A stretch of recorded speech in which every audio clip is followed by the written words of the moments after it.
Hello et bienvenue dans ce premier SAP, service après publication.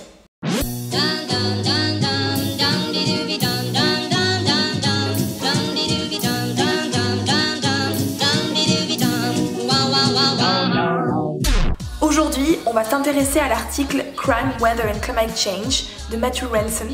Le contexte de cette recherche et de cet article, c'est que il y a déjà plusieurs recherches qui apparemment prouveraient que les conflits seraient impactés par le changement climatique. Donc en gros, des températures plus chaudes influenceraient le crime.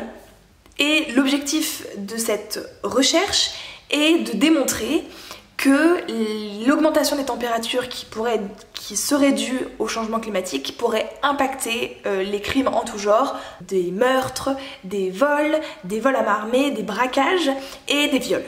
Au niveau de la méthodologie, donc il s'agit notamment d'une étude de corrélation entre l'augmentation des températures et le temps aussi, c'est-à-dire que Matthew Ransom va utiliser en fait des données de température mensuelle et aussi de temps.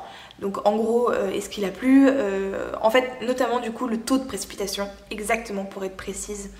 Et d'un autre côté, va utiliser du coup des données qui viennent du FBI et qui du coup représentent le taux de criminalité, le taux de crime. À partir de là, une étude de corrélation va être menée. Et le but aussi, c'est de donner une certaine projection. Donc en gros, en 2000 jusqu'en 2099, avec notamment une projection sur le changement climatique, du coup, une projection sur l'augmentation des températures, et via l'étude de corrélation menée ultérieurement, donner aussi du coup un aperçu de l'augmentation en fait du crime qui serait du coup due au changement climatique. Le but étant aussi d'estimer un certain coût de ce changement climatique via la criminalité.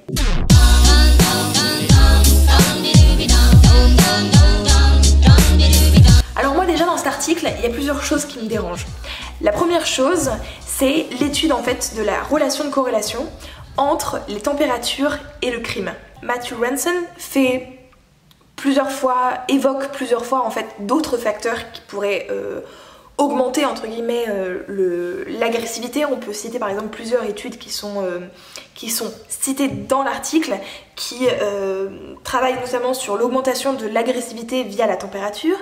Matthew Ransom parle aussi de l'augmentation des événements sociaux durant les périodes à haute température. Donc concrètement, pour traduire, il y a plus d'événements sociaux, donc des manifestations, des festivals, des concerts, même tous ces grands rassemblements comme les JO, la Coupe du Monde, c'est la plupart du temps en été. Et donc du coup il y fait légèrement référence, donc de dire que oui, puis bon, éventuellement il y a aussi le fait qu'on se trouve en été et que du coup les gens sortent plus. Et du coup, il y a plus d'interactions entre les êtres humains et fatalement aussi pas mal de criminalité. Voilà, ça c'est une première chose qui me gêne un peu en fait avec cette relation de corrélation qui est mise. Et c'est vrai que l'article est vraiment basé là-dessus, c'est-à-dire qu'il y a une augmentation des températures et on observe aussi une augmentation du crime. Donc si on augmente la température, on augmente le crime aussi. Pour moi, ça me paraît scientifiquement faux en fait d'étudier en fait seulement cet impact-là, alors que ça dépend de beaucoup de choses. Mais surtout, il y a quand même quelque chose d'important à dire et à signaler, c'est que pour commettre un crime, l'agressivité n'est pas un facteur élémentaire. Concrètement, on peut commettre un crime, on peut commettre un viol, tout en n'étant absolument pas agressif dans son état. C'est-à-dire que ça peut être notamment pendant des événements euphoriques, on peut notamment, je sais pas, comme ça, au hasard, parler de l'augmentation des agressions et des viols lors des Coupes du Monde ou des JO ou d'autres festivals divers et variés.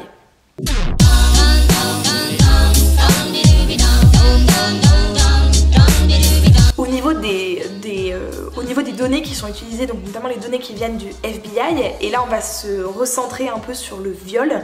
Alors déjà la première chose qu'on peut dire, c'est que ces données sont basées sur la participation Donc concrètement, on n'a pas toutes les données de toutes les communes ou quoi que ce soit. De plus, j'ai oublié de le préciser, mais ces données sont prises, cette étude est menée uniquement sur le sol des États-Unis. Donc déjà, on est sur quelque chose de très local et puis sur quelque chose de participation, donc c'est-à-dire qu'il y a forcément des lacunes, c'est-à-dire qu'il y a forcément des communes où il n'y a pas de données et du coup on fait une espèce de moyenne sur de l'agressivité qui, moi, me paraît déjà quand même d'être quelque chose de concrètement qui dépend de beaucoup de choses et notamment de variables extrêmement locales. On pourrait aussi très bien se dire que certaines communes qui auraient plus d'agressivité ne participent pas, ne communiquent pas en fait sur leurs données, et ce qui est assez compréhensible. De plus, pour se recentrer sur le viol, il s'agit là des viols reportés aux forces de police.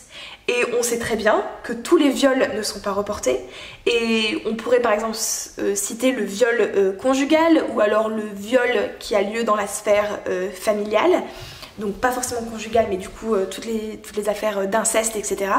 Et là pour le coup il y a quand même une grosse lacune, et c'est une hypothèse que je fais, mais mon hypothèse c'est que là ça n'influe pas, ce n'est pas influencé par la température.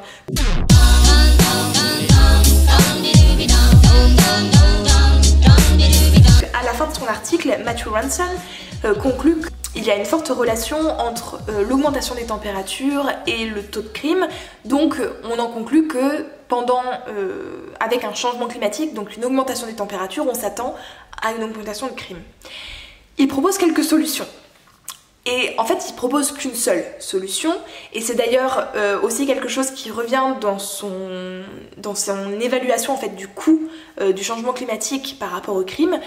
La seule solution qu'il propose, c'est le renforcement des forces de police. Alors, pour être totalement honnête, il ne dit pas que c'est la seule solution pour contrer une augmentation de crime. Mais il dit que c'est une des solutions, et c'est la seule solution qu'il cite et surtout qu'il évalue au niveau du coût. Donc il y a déjà un positionnement politique qui est donné en fait dans cet article, qui est que pour contrer le crime, il faut augmenter les forces de police. Déjà de base, c'est-à-dire que la solution en elle-même me gêne, elle me gêne pour plusieurs raisons là. Il faudrait qu'on m'explique concrètement comment est-ce qu'on contre le viol avec un renforcement des forces de police, en sachant que le viol a par exemple souvent lieu dans des endroits soit très publics ou très privés. Donc là je me dis, je suis pas sûre que la force de police ait un impact sur le viol, et en fait il le met quand même dans son article que ça pourrait réduire.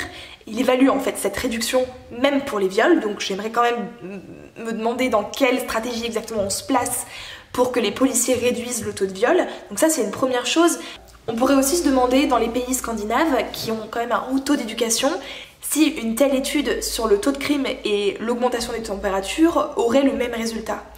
De plus, au niveau des solutions, on pourrait quand même discuter de l'interdiction des armes par exemple sur le sol américain.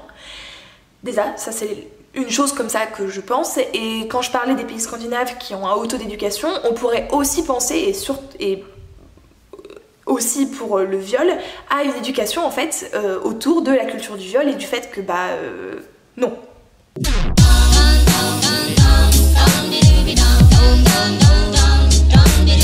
Pour finir, en parlant de culture du viol, il y a quand même un truc qui est assez choquant dans cet article.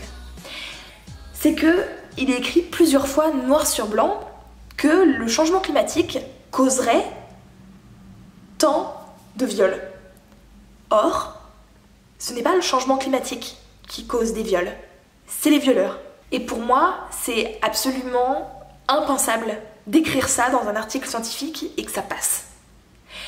Pourquoi ? On parle d'éducation à la culture du viol par exemple. Donc concrètement, apprendre à des personnes, la plupart du temps des hommes, parce que la plupart des viols sont commis par des hommes, que violer en fait, c'est pas ok. Pour n'importe quelle raison. Et même s'il fait chaud. Et qu'on mette dans un article scientifique que le changement climatique pourrait causer, ou alors que tant de viols seraient causés par une augmentation des températures, pour moi, en fait, c'est inadmissible. Et ça contribue évidemment à la transmission d'idées comme quoi le viol, c'est une fatalité ou c'est une pulsion non contrôlable et que c'est causé par plein de facteurs environnementaux, alors qu'avant tout, derrière un viol, il y a un violeur. Donc pour conclure un peu avec cet article, je suis absolument contre déjà l'étude en elle-même, je trouve qu'elle manque de rigueur. Il faudrait une étude beaucoup plus poussée, multifactorielle, pour pouvoir vraiment se rendre compte du coût du changement climatique sur les crimes. Je ne balaye pas du doigt le fait qu'une augmentation des températures peuvent augmenter l'agressivité et du coup déclencher une certaine prise de décision. Simplement, je pense que il y a vraiment des multiples facteurs qui sont absolument à prendre en compte et on ne peut pas juste se contenter de la température. Et il y a quand même de grosses lacunes dans cette étude, notamment au niveau sociologique, qui me paraissent importantes dès qu'on commence à parler de crime. Cet exemple-là d'article est assez intéressant parce qu'il montre quand même qu'un article scientifique, c'est pas uniquement quelque chose de neutre, c'est aussi quand même une certaine prise de position, même si on essaye d'être neutre ou de pas non plus de prouver ce qu'on dit en fait, parce que c'est ça au final la science, c'est prouver ce qu'on dit par l'expérimentation, par l'analyse, mais rien que la question et surtout les problématiques qu'on considère, c'est déjà une prise de parti.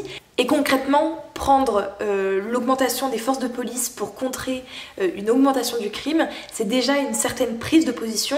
Et surtout le fait que, encore, si on listait plusieurs solutions exhaustives et qu'on en faisait une certaine comparaison, donc ça serait certainement, ça nécessiterait un autre article et une autre recherche bien sûr, mais rien que citer quand même plusieurs solutions, ça me paraissait déjà plus neutre. On a tendance souvent à associer la science à quelque chose de neutre et à quelque chose de complètement apolitique, et cet article est une très bonne illustration que c'est faux en fait. Il y a forcément une prise de position dans les articles et ça passe notamment par la question qu'on évalue et comment notre méthode et surtout les solutions qu'on y amène si on doit amener des solutions. Voilà, c'est la fin de cet épisode SAP, j'espère que ça vous a plu.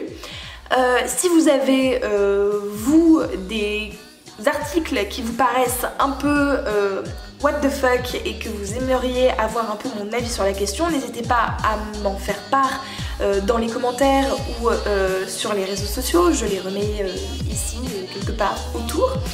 Et je vous dis à très vite du coup pour une prochaine vidéo. Ciao!